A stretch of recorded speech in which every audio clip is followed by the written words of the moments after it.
Hello friends, आज आपण collar cutting कशी करायची ते पाहूयात। सुरुवातीला आपण या ठिकाणी जी गळारुंदी घेतलेली होती, गळारुंदी अगोदर काउंट करून घ्यायची आहे। जेव्हा आपण ड्रेस कटिंग केला होता तेव्हा गळारुंदी आपण ठेवली होती 3.5 इंच साधारणतः। तर 3.5 इंच म्हणजे हा जो संपूर्ण भाग आहे या ठिकाणी तो टोटल काउंट करून घेऊयात आपण। तो आहे 7.5 इंच साधारणतः।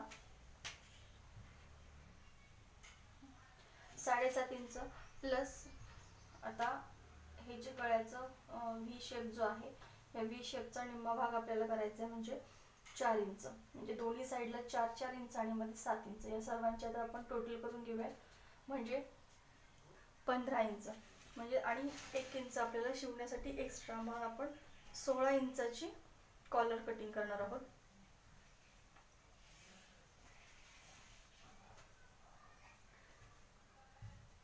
कॉलरची उंची आपण घेणार आहोत 1 ते 1.5 इंच आणि रुंदी घ्यायची आहे 16 इंच। तर डबल कपडा आपण या ठिकाणी अगोदरच फोल्ड करून घेतलाय, ते मार्किंग देखील करून घेऊयात आपण। अगोदर 16 इंचावरती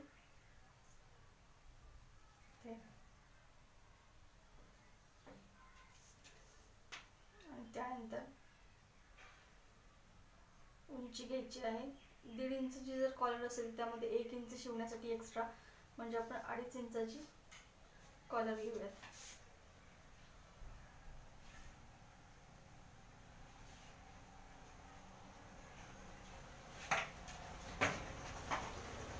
हा जो बॉक्स आहे तो बॉक्स अगोदर आपण कट करून घेऊ।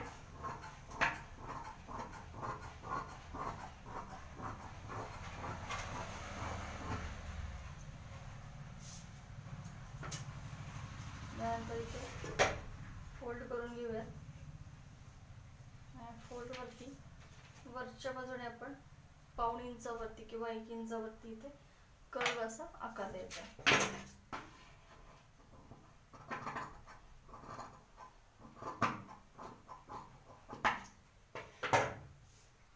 झाली कॉलर कटिंग। यानंतर आता आपण कॅनव्हास कट करून घेऊयात।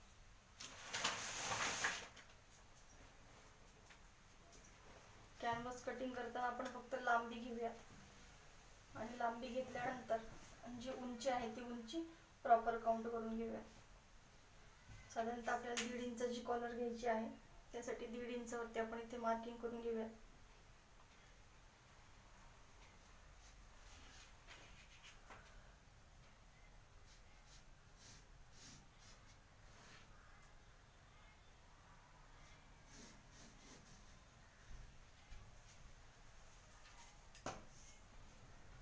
सोळा इंच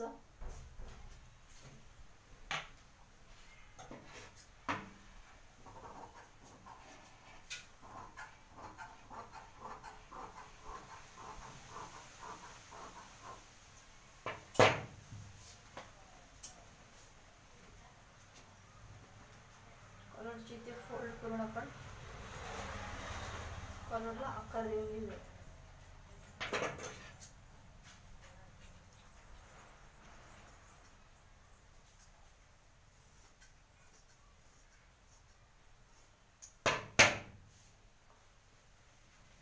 अशा प्रकारे खालची थोडीशी बाजू कट करून घेऊयात, कारण कॅनव्हास जो आहे तो खालीवर आहे थोडासा।